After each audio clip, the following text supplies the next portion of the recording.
Puwedeng mauwi sa bone tumor Opo.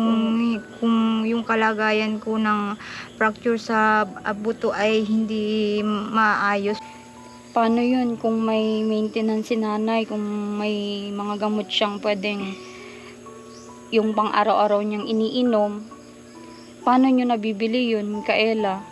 Na po nagkakasabay yung kailangan niyang bumili ng gamot sa ano ko sa kaya ang ginagawa ko ay sige na kay mama na lang po at kung magagawan ko ng paraan sa taas dun sa school namin gagawin ko na lang po ng paraan so yung na lang po binibili ng pang ano ni mama. Okay, bait niya yun, Kaela, nanay. Para sa akin po malaking malaking tulong kasi bilang panganay masyado po siyang kumbaga naiintindihan niya yung sitwasyon namin.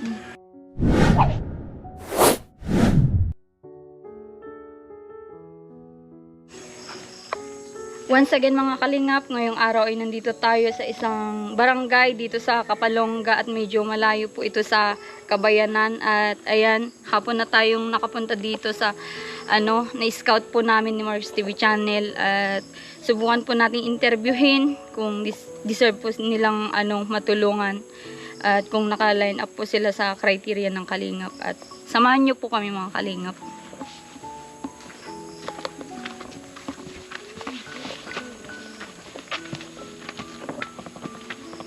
Hello, Nay. Kumusta po? Hapon po. Magandang hapon po.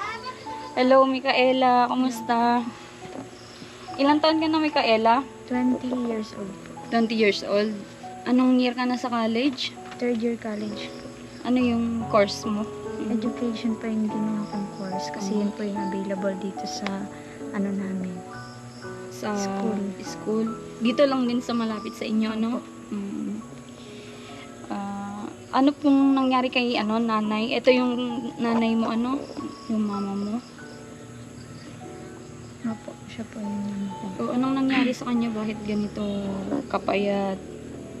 Nahulog po kasi siya dyan sa may taas.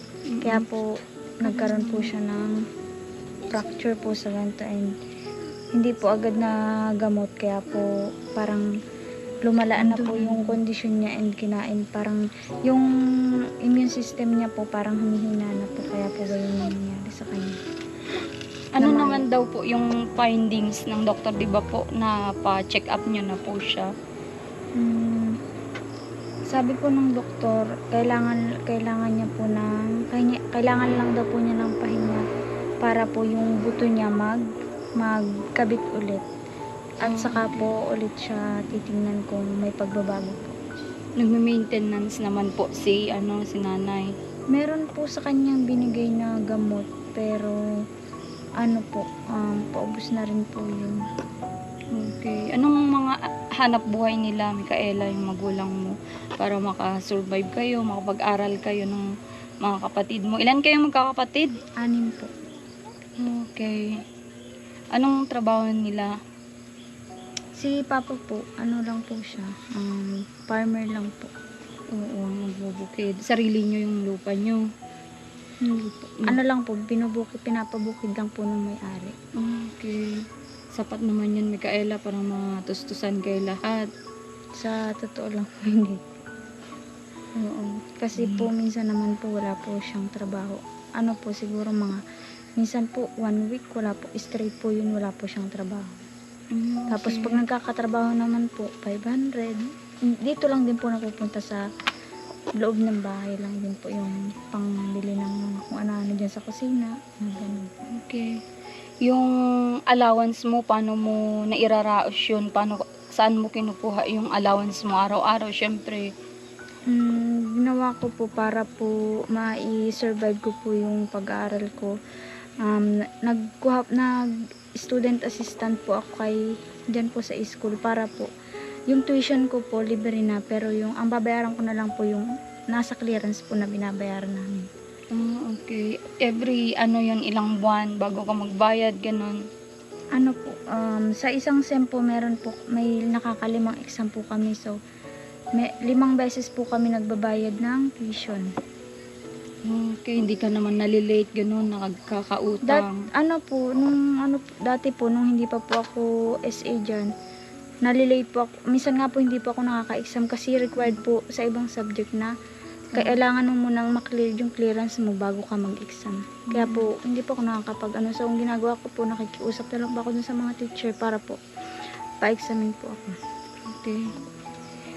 Paano yun kung may maintenance si nanay, kung may mga gamot siyang pwedeng yung pang araw-araw niyang iniinom, paano niyo nabibili yun, Kaela? Yung si Papa po kasi pag may trabaho po siya, yung ginagawa po niya, ito para ito sa para ito sa pang tuition mo. Tapos minsan po nagkakasabay yung kailangan niyang bumili ng gamot sa kaya ang ginagawa ko, sige na kay mama na lang po. At kung magagawan ko ng paraan sa taas dun sa school namin, gagawin ko na lang po ng paraan. So yung na lang po binibili ng pang ni mama. Okay, bait niya ni Kaela, nanay. Opo. Sa niyo po na anak niyo si Micaela, paano po siya nakakatulong sa inyo dito? Ay, para sa akin po, malaking malaking tulong. Kasi bilang panganay, masyado po siyang, kumbaga naiintindihan niya yung sitwasyon namin. Sorry po masyadong mababa yung luha Hindi, ko. okay lang naman. Okay lang po. Nauunawa po niya yung sitwasyon namin. Tapos, bilang panganay, kumbaga matured na yung pag-iisip niya. Opo. Minsan, malaking tulong po sa amin talaga. Kasi, alos ayaw rin po namin siyang tumigil. Nung hindi pa po ako nagkakasakit, talagang sinusurvive namin mag-asawa yung pag-aaral niya kahit kapos kami. Sinusurvive namin kasi ang gusto po namin talaga sa kanila makapagtapos ng pag-aaral kahit ganito po ang sitwasyon namin. Ay, ang gusto po namin makatapos sila ng college kasi yun lang naman po talaga ang maipapamana namin sa kanila yung edukasyon. Kaya gustong gusto. Kaya nung nagsabi po kami na nitong nagkasakit na ako, malala na yung kalagayan ko, anak ko, tumigil ka na muna kasi hindi na natin kaya ng pinansyal ng ni Papa mo kasi ang kalagayan ni Papa mo, may trabaho, minsan wala. Tapos hindi po siya nag-imik, hindi po siya nagpumilit. Tapos sabi niya, ma-SA na lang ako. Ay sabi niya, sabi ko, hindi mo kakayanin anak ko, mahihirapan ka kasi tumutulong ka dito sa gawaing bahay. Tapos, nag-aaral ka, tapos mag-i-SA ka pa. Susubukan ko kasi si baby naman, mag-graduate na ng K-12, ay di siya na muna dito sa mag-a-attindi sa inyo. Sige, bahala Titigil ka. muna yung pangalawa sa kanya po, nanay. Kasi po, nagtapos na po yung, katatapos lang po ng grade 12. Opo. Nag-decide nga po siya, sabi niya, magtatrabaho na lang daw siya para makatulong. Sabi ko, anak ko, huwag mo akong iwanan dito sa kalagayan ko kasi nag-aaral si ate mo. Opo. Yung yung pag-iintindi dito sa bahay, paglalaba, ng mga kapatid mo, ay sino mag-aasikaso? Wala. Kaya, sabi ko, huwag ka na munang magtrabaho, kumbaga magpahinga ka muna ng 1 taon. Patapusin mo muna si ate mo. Hindi naman po nagpumilit, kaya siya yung, kumbaga, kasamahin ko dito araw-araw habang nag-aaral yung panganay niya. Buti nakakayanan nyo lahat ito, nanay, yung kalagayan yung ganyan. Ano yung sinabi ng doktor, may bone tumor po kayo? Naman po, hindi niya masyadong tinapat na, kumbaga pwedeng mauwi sa bone tumor. Kung yung kalagayan ko ng fracture sa buto ay hindi maayos. Pero naman po yung doktor na may pagbabago naman po dun sa fracture po ng aking buto. Kumbaga nagsugpong na, kumbaga pahinga na lang, tapos alagaan nyo lang po. Maintenance po ng mga vitamins, mga ganun. Yun na lang po ang sinusunod ko ng doktor. Opo. Yun, ikwento mo nga, nanay, kung bakit ka nagkaroon po ng bone fracture po. Ano po yung kadahilanan po? Ang umpisa po kasi nag-uulan, ay wala po yung asawa ko. Ito pong bahay namin, medyo butas na yung sa may bandang sa may bandang may pintuan. Opo. Ay di, kumbaga po ay na ampiyas dun sa may pinto namin. Tapos nag-decide po akong umakyat dun sa may dun sa may tinutuluan. Opo. Tapos itinakip ko po yung pawid. Ngayon po nung pababa na po ako, yung pong tinutuluyan kong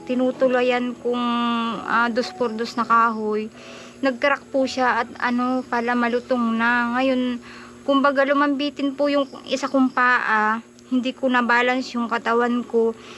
Yung isa ko pong pigi halos ang sumalo dun sa lupa, yung po ang tumama na nagkaroon po ng fracture. Yung dito sa side niyo Sa po side po na- ng left, opo. Opo. Yun yung nagkaroon. Opo, Tapos di mo na po nasikasong Tapos, ipa-check kumbaga, out. inignore ko po yun kasi naglipas naman yung sakit. Mga 2 days, lumipas yung sakit. Tapos, mga after 2 months, may bigla akong naramdaman na kirot.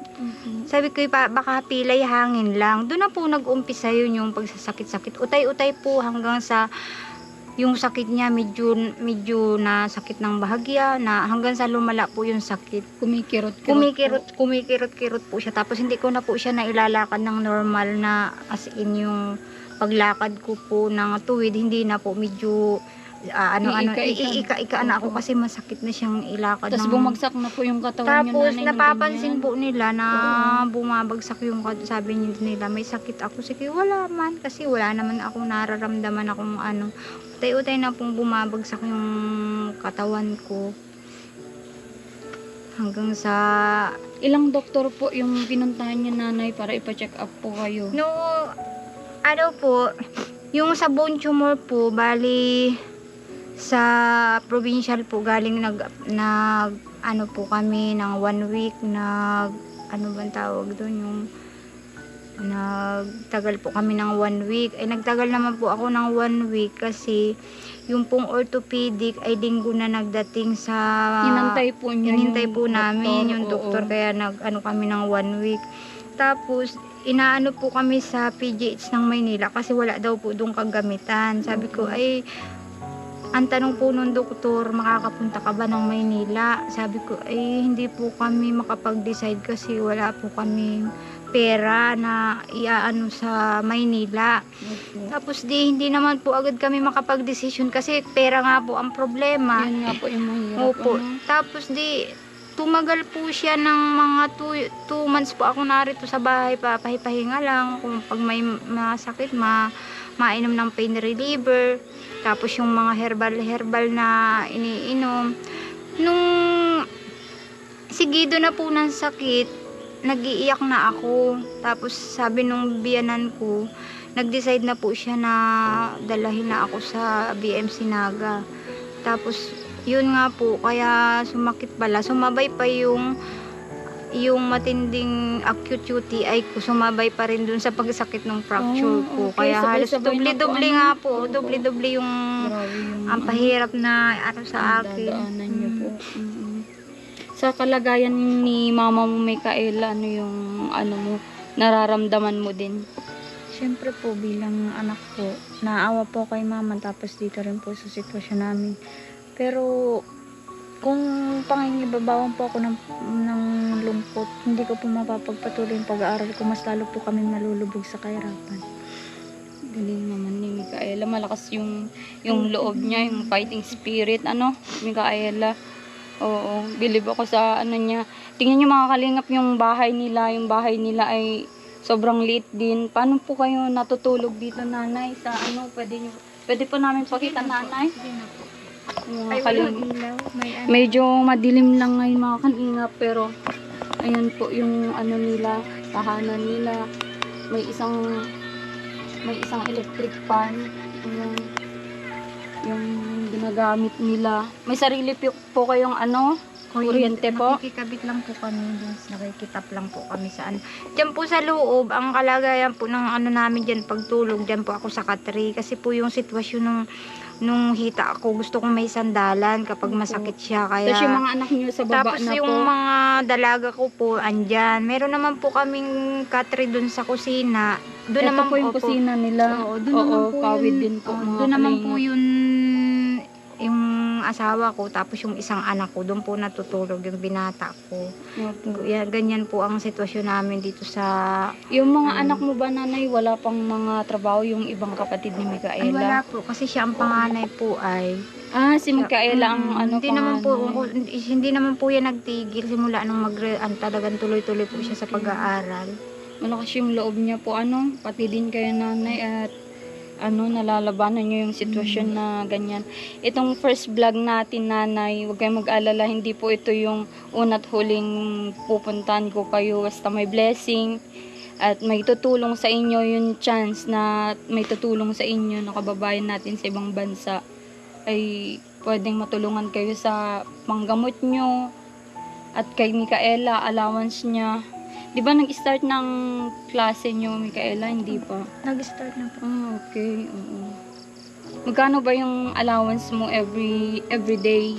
Wala po. Yung Malapit lang naman po. Hindi ako, po kaya yan hindi nagbabaon. na po Simula po nung mag-first year yan, hindi po yan nagbabaon. Kasi po, Grabe inaano po, po, naano. Pag nagugutom po siya, ayun, napunta po dito sa bahay, kakain ng kanin. Ganun po ang ano po niya. Survivor talaga po yung pag-aaral niya. Ang galing Hindi po siya nagbabaon. Oo. Emotional si nanay. Mababa po talaga. Oo, kasi ano po siya. alam ko yung pakiramdam na yung anak mo talagang nakikita mong lumalaban din.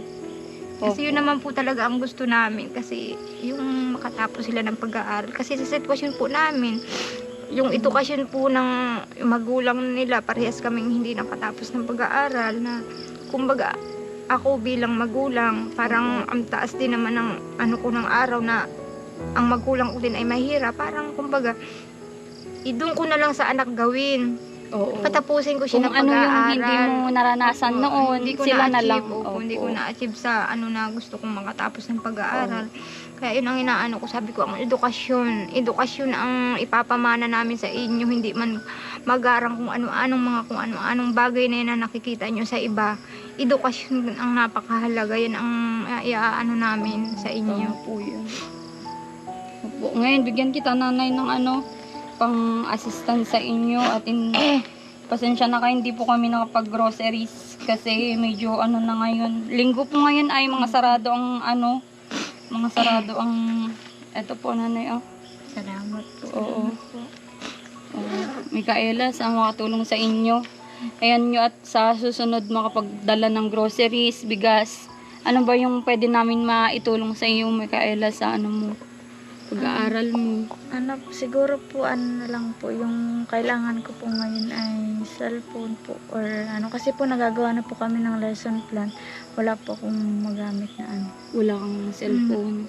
Ayan, mga kalingap. Ayan mo, try natin ilapit sa mga pagmahal nating sponsor, na kung pwede ay matulungan ka sa Kailangan nyo nang gumawa ng lesson plan sa pamamagitan ng cellphone. Nag-i-start na po kami magawa ng lesson plan. Wala kang sariling cellphone. Simula't simula noon, wala kang naging cellphone, Micaela. Meron naman po kaya lang po ay Nasira matagal na na po, po. nasira na po. Sira na. Yaan mo, Micaela. May blessings. Basta may tutulong, ibigay ko agad sa iyo, no? Basta tulungan mo lang sila. Mama mo, pray lang, no? Oo. Sige, nanay. Sige po. Oo. Maraming salamat po. Salamat po. Oo. At pagbalik ko, may blessing ulit. Po, nanay? O, pray lang po. Sige po, thank you po marami. Oo, sige. Salamat Sige po, nanay. Sige po, Sige. marami po. Sige, Micaela. Sige. Salamat. Oo, sige. Sige po, nay. Sige po, salamat. Oo. And mga kalingap, at nakausap na natin si Micaela, yun yung bagong scout natin, at grabe po, nakakapanghina po yung kalagayan nila ngayon. At nakakabilib din si Micaela, at isa siyang survivor, isa siyang malakas na tao kasi nakakayanan niya yung sa likod ng kahirapan nila, yung pinagdadaanan ng nanay niya ay pinagpapatuloy niya mag-aral, mga kalingap. At sana makapagtapos siya, at ayun, sana suportahan nyo din po yung video natin sa kanila, at malaking tulong po yan, malaking bagay po sa kanila yan para may pagpatuloy po yung pagtulong natin sa kanila. Thank you so much. Support nyo po Marcos TV channel, Alma Vlog sa aking Facebook page, at sa aking munting channel, Commander Marcos. God bless po.